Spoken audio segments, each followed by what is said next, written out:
नमस्कार दोस्तों, स्वागत है आपका द ग्राउंड रिपोर्ट में। मैं हूं समीर आत्मज मिश्र। ईरान पर हमला करने के बाद अमेरिका और अमेरिका के राष्ट्रपति डोनाल्ड ट्रंप खास तौर पर जिस तरीके से पूरी दुनिया में एक इग्नोरेंस झेल रहे हैं, पूरी दुनिया में एक तरह से उनका बहिष्कार हो गया है। इस लड़ाई को लेकर वो घिरे नजर आ रहे हैं। उनके तमाम समर्थकों ने भी साथ छोड़ दिया है। और यही नहीं, ईरान ने 40 दिन की इस लड़ाई में जिस तरह से इजराइल के साथ साथ अमेरिका को भी पस्त किया है, तो अब खुलकर उनकी लड़ने की हिम्मत नहीं पड़ रही है। सेना भी, अमेरिका की सेना भी किस तरह से इस लड़ाई के विरोध में खड़ी दिखाई पड़ रही है, उसके बहुत सारे उदाहरण हैं। कई वीडियोस हमने आपको द ग्राउंड रिपोर्ट पर भी उसके बारे में बनाकर बताए हैं। इसके अलावा वहाँ की जनता इसके विरोध में है। यहाँ तक कि डोनाल्ड ट्रंप की अपनी पार्टी, रिपब्लिकन पार्टी के भी तमाम सांसद हैं जो इसका विरोध कर रहे हैं। केवल डोनाल्ड ट्रंप और उनकी अपनी जो एक कह लीजिए कि किचन कैबिनेट है, जिसमें जेडी वेंस उपराष्ट्रपति हैं या फिर मार्को रूबियो हैं विदेश मंत्री, इस तरह के तमाम लोग हैं जो इसका समर्थन करते दिखाई पड़ रहे हैं। लेकिन ये साफ जाहिर है कि घरेलू मोर्चे से लेकर और वैश्विक मोर्चे तक अमेरिका को इस मामले में एक विरोध का सामना करना पड़ा है और वो दिखाई पड़ रहा है। समर्थक देश अलग हो गए हैं। पर डोनाल्ड ट्रंप की मजबूरी यह है कि इस लड़ाई से बाहर निकलने की तैयारी भी कर रहे हैं, ईरान को धमका भी रहे हैं। ये नहीं चाहते कि इस लड़ाई में पस्त होकर, त्रस्त होकर, हार कर वो बाहर निकल रहे हैं। कोई सेफ वो रास्ता भी ढूंढना चाहते हैं। कुछ एक अपनी शर्तें मनवाने की कोशिश भी कर रहे हैं। इसके लिए चीन भी गए। चीन की यात्रा भी उनकी इस लिहाज से विफल रही, और विफल ये रही कि ये मैं नहीं कह रहा हूँ, बल्कि अमेरिका के तमाम अखबार, चाहे वो वाशिंगटन पोस्ट हो, चाहे वहाँ पर न्यूयॉर्क टाइम्स हो, इस तरह के अखबार भी उनकी यात्रा का मूल्यांकन कर रहे हैं और बता रहे हैं कि अमेरिका को कुछ हासिल नहीं हुआ। ना तो आप ट्रेड डील कर पाए, ना ईरान के ऊपर कोई दबाव बनवा पाए, और ना ही आप ये सब तो आप कर नहीं पाए। दूसरे, वियतनाम को लेकर चीन आपसे अपनी शर्तें मनवाने पर कामयाब हो गया। आप वहाँ पर टोन डाउन आपको होना पड़ा। आपको अमेरिका की जो अपनी विचारधारा है, जो स्ट्रेटजी है, आप उससे पलटते हुए वहाँ पर दिखाई पड़े हैं।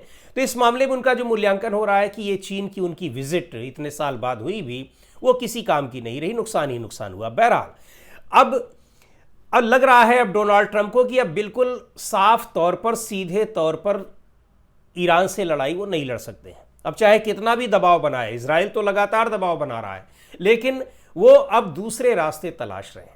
और वो रास्ते अब तलाश रहे हैं जो वास्तव में बहुत कमज़ोर सेनाएं होती हैं, बहुत कमज़ोर एक तरह से कह लीजिए कि मिलिशियाज होते हैं, उस तरह की कोशिश कर रहे हैं।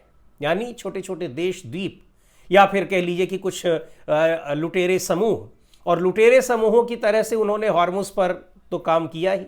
वहाँ जिस तरीके से वो एक अपनी नाकेबंदी कर रहे हैं, और हालांकि वो नाकाम ही रही उनकी नाकेबंदी, लेकिन कोशिश उन्होंने की, और ईरान ने कहा भी कि ये तो समुद्री लुटेरों वाला काम कर रहे हैं। लेकिन अब कुछ ब्रिटिश अखबारों ने, ब्रिटिश मीडिया में ये खबर आई है कि डोनाल्ड ट्रंप ईरान से सीधे लड़ाई लड़ने की अब स्थिति में नहीं दिख रहे हैं, लेकिन वो अब गुरिल्ला युद्ध करने की रणनीति अपना रहे हैं। जी हाँ, गुरिल्ला युद्ध आप जान रहे हैं कि आप आमने सामने जब किसी से लड़ाई नहीं कर पाते, यानी कोई मजबूत सेना अगर और कमज़ोर सेना के बीच में लड़ाई हो रही हो, आपस में आमने सामने लड़ाई तो वो हो नहीं सकती है। तो जो कमज़ोर सेना होती है वो गुरिल्ला युद्ध करती है, यानी जगह जगह पर छोटे छोटे पॉकेट्स में जाकर हमला करते हैं और छिप जाते हैं। तो डोनाल्ड ट्रंप अब अमेरिका को और अमेरिकी सैनिकों को ईरान के खिलाफ इस तरह की लड़ाई में झोंकने की कोशिश कर रहे हैं। कैसे कर रहे हैं? वो खाड़ी के कुछ देशों को, खाड़ी के देशों का उन्होंने खूब इस्तेमाल किया, अमेरिकी ठिकाने बनाए। हालांकि सारे ठिकाने भी अब ध्वस्त हो गए, अब बचे नहीं है कुछ। नुकसान इन खाड़ी के देशों को ही हुआ, और खाड़ी के देश अपने ये ठिकाने इसलिए अमेरिका से बनवा रहे थे कि ज़रूरत पड़ने पर अमेरिका उनको सिक्योरिटी देगा, सुरक्षा देगा। अपनी सुरक्षा इस इलाके में नहीं कर पाया और तबाह होकर चला गया, तबाह कर दिया इन देशों को भी। लेकिन अभी भी कुछ देश ऐसे हैं जो अमेरिका के साथ खड़े दिखाई पड़े हैं। यद्यपि वहाँ भी अब इसको लेकर पुनर्विचार हो रहा है, लेकिन अमेरिका अभी भी इन देशों के साथ, और ये देश अमेरिका के साथ है। ख़ासतौर पर यूएई पर जिस तरीके से अब ईरान और यूएई की अदावत दिखाई पड़ रही है, बिल्कुल दुश्मनी के स्तर पर, उसको देखते हुए लग रहा है कि यूएई, बहरीन या फिर सऊदी अरब, इन देशों को ढाल बनाकर डोनाल्ड ट्रंप ईरान के ऊपर अब फिर से हमला करने की कोशिश कर रहे हैं, ढाल बनाकर, मतलब कि इन देशों के जरिए इन देशों से हमला करवाएंगे और इन देशों के सेनाओं के साथ अपने सैनिकों को भेजेंगे, या वहां की सेनाओं की वेशभूषा में इनके अपने सैनिक होंगे और वो जाकर ईरान पर हमला करेंगे। और ये हमला शायद अब की बार वो ग्राउंडेड हमला हो, यानी ज़मीन पर जाकर थल सेना हमला करेगी, क्योंकि इन देशों की ज़्यादातर की सीमाएं वहाँ से लगी हुई हैं, आसानी रहेगी। और अमेरिका ने अपने बेस इसीलिए बनाए भी थे वहाँ पर।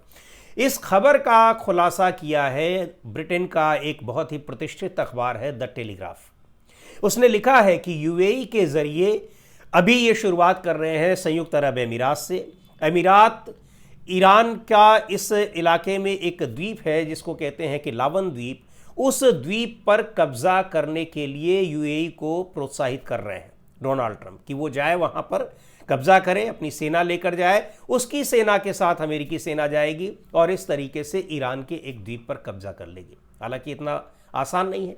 जैसे ही ये अखबार छपती है, जैसे ही अखबार में ये खबर छपती है, रिपोर्ट छपती है, और इसको लेकर बहुत एक कॉम्प्रहेंसिव रिपोर्ट है जिसमें तमाम चीज़ों का, तमाम तथ्यों का हवाला दिया गया है और तमाम घटनाओं का कि कैसे ये जो बातें हैं ये पुष्ट हो रही हैं। इस खबर के छपते ही यूएई के संयुक्त अरब अमीरात का एक बहुत बड़ा पावर प्लांट है बराकाह में, वहाँ पर बराकाह पावर प्लांट में ज़बरदस्त ड्रोन हमले हुए, तबाह हो गया पूरी तरीके से ये पावर प्लांट। वहाँ पर काफ़ी देर तक घंटों आग लगी रही और बहुत नुकसान हुआ है। हालांकि अब जो यूएई के अधिकारियों का कहना है कि अब उस पर कंट्रोल कर लिया गया है, यानी आग को भी कंट्रोल कर लिया गया है और उससे बहुत रेडिएशन इत्यादि नहीं हुआ या कोई बहुत बड़ा नुकसान नहीं होने पाया। हालांकि अभी नुकसान की खबरें आनी बाकी भी हैं, क्योंकि रविवार की देर रात को ये हमला हुआ था कहा। और यूएई ने भी ये कोई दावा नहीं किया है कि हमला ईरान की ओर से ही किया गया है, और ईरान ने भी ऐसा कोई दावा नहीं किया है कि यह हमला ईरान ने किया है। लेकिन कहीं न कहीं इस हमले के पीछे ईरान को माना जा रहा है। यद्यपि ये बात है, एक बार मैं फिर से स्पष्ट कर दूं कि ईरान ने अब तक जितने भी हमले किए हैं, हमले करने से पहले भी उसने चेतावनी दी है और हमले करने के बाद जिम्मेदारी भी ली है, कहा भी है कि हमने किए हैं क्योंकि हमारे ऊपर हमले किए गए थे। ये इस तरह की खबरें पूरे युद्ध के दौरान हमें दिखाई पड़ी। लेकिन अब ये हमला अगर ईरान की ओर से हो भी रहा है तो निश्चित तौर पर ये संयुक्त अरब अमीरात को, बहरीन को और सऊदी अरब को या खाड़ी के उन देशों को एक बड़ी चेतावनी है कि अमेरिका के बहकावे में आकर अगर वो ईरान के ऊपर कोई अटैक करते हैं तो उनको किस तरीके का नुकसान हो सकता है, कैसे खामियाजा भुगतना पड़ सकता है। अमेरिका ने अपने बेस वहाँ बनाए और उन बेसेस से ईरान पर हमले किए, तब तो इनको इतना नुकसान हुआ। कहीं ये डायरेक्ट अगर इस हमले में कूद जाते हैं, ईरान पर हमला करने लगते हैं तो क्या होगा। दूसरी ओर उसने ये मैसेज भी देने की कोशिश की है कि आपके ऊपर कोई अगर दिक्कत आएगी, कोई मुसीबत आएगी तो अमेरिका कहाँ खड़ा होगा, आप ये भी देख लीजिए। अपनी रक्षा करने में वो नाकाम रहा है। लेकिन मामला यहाँ दूसरा है। स्थिति अब ये हो गई है कि डोनाल्ड ट्रंप अब उस स्थिति में निकल आए। अभी कल ही हमने आपको जो हमने वीडियो बनाया था उसमें बताया था कि कैसे वो अमेरिका की जनता को भी कुछ नहीं समझ रहे हैं। पत्रकार ने सवाल पूछा कि भाई अमेरिकी जनता तबाह हो रही है, आर्थिक स्थिति कमज़ोर हो गई है, अमेरिका के ऊपर एक आर्थिक संकट दिख रहा है। उन्होंने कहा हमें किसी की चिंता नहीं है, अमेरिका की जनता तबाह हो रही हो, आर्थिक संकट में घिर रही हो, हमको इससे बिल्कुल मतलब नहीं है। हमको मतलब सिर्फ इससे है कि ईरान को हम परमाणु हथियार बनाने नहीं देंगे। यानी उनको कोई चिंता अब नहीं है। जिस जिद पर, जिस एक ब्लैकमेलिंग के तहत वो जिस लड़ाई में कूदे हैं, उस लड़ाई से बाहर निकलना अब उनके लिए मुमकिन नहीं दिख रहा है। ये सीधे तौर पर उनका कहना था। अब उस लड़ाई में अब गुरिल्ला युद्ध के जरिए अगर ये उतरते हैं तो ये फिर एक बड़ा विनाशकारी प्रभाव देने वाला होगा, क्योंकि खाड़ी में अब अगर ये सारे देश भी सीधे तौर पर युद्ध में उतरते हैं। अभी तक उन्होंने केवल अपनी जगह का, ज़मीन का इस्तेमाल करने दिया था जहां अमेरिका ने अपने बेस बना रखे थे। लेकिन अगर ये देश खुद उतरते हैं लड़ाई में ईरान के खिलाफ, उसके द्वीपों पर कब्जा करने की कोशिश करते हैं, तो ये लड़ाई बहुत भयावह होने वाली है, ऐसा मालूम पड़ रहा है। और डोनाल्ड ट्रंप इस तरह की कोशिश में अगर लगे हुए हैं तो निश्चित तौर पर वो एक बड़ी और घातक एक प्लानिंग लेकर चल रहे हैं, स्ट्रेटजी लेकर चल रहे हैं, और इस प्लानिंग में नुकसान जो होना है वो सबसे ज़्यादा नुकसान होना है उन्हीं खाड़ी के देशों का जो अब तक इस पूरी लड़ाई में नुकसान झेल रहे हैं, जिनका इस लड़ाई से कोई लेना देना नहीं है। तो अब ये उनके ऊपर है कि अमेरिका के जाल में किस तरीके से वो फंसते हैं। क्या उस पर उसके लावन द्वीप पर या कुछ और भी द्वीप हैं, कुछ विवादित द्वीप भी हैं, उन पर वो हमला करते हैं और फिर तबाही झेलते हैं, या फिर अमेरिका ने जो कुछ देखा है अभी तक इस लड़ाई में उससे सबक लेते हुए वो अपने को इससे दूर रखते हैं।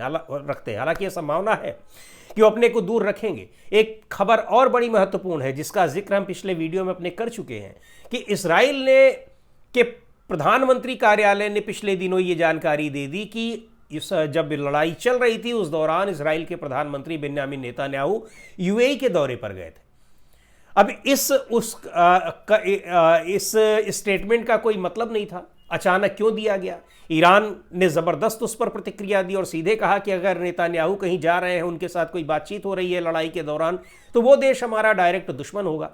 हालांकि यूएई ने खंडन किया और कहा इस्राइल झूठ बोल रहा है, कतई कि नेतन्याहू नहीं आए थे, यहाँ पर कोई बातचीत नहीं हुई थी।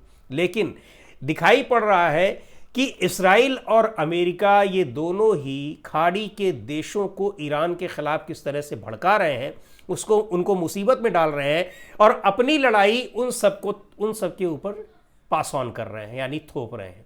उनको ये लग रहा है कि अगर इन सब को भी हम तैयार कर लेते हैं तो ईरान के ऊपर एक ज़्यादा दबाव बन जाएगा, हो सकता है कि हमें कुछ कामयाबी मिल जाए। लेकिन इनको ये नहीं पता है कि चीन और रूस और टर्की, ये तीनों देश किस मजबूती के साथ ईरान के साथ खड़े दिखाई पड़ रहे हैं। बहरहाल क्या होता है, लेकिन अमेरिका अगर इस स्थिति में उतर गया कि उसको ईरान के खिलाफ